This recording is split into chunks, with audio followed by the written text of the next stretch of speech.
such an eye-opening, wonderful experience. I have taken so much with me that will last me a lifetime, just with nature and loving the earth and our soil.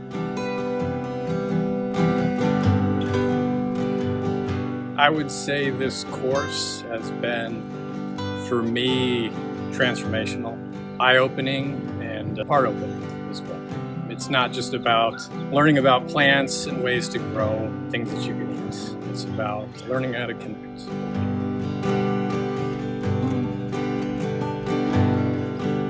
I not only learned about permaculture, but also learned to be in the present moment, something very unexpected, to be more patient with not only our plants, but our surroundings, because we are an ecosystem.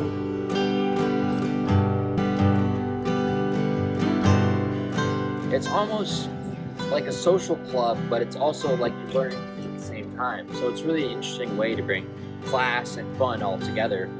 Our field trips created so much team building and just love amongst the community of people of what we shared. And Megan has such grace, such wisdom, humor, compassion, everything you'd want in a teacher to create a space for you to connect with the living world. I'm so grateful to be doing this work in our community, creating communal food forests, butterfly gardens, wildlife habitats, helping regenerative gardeners come into their place.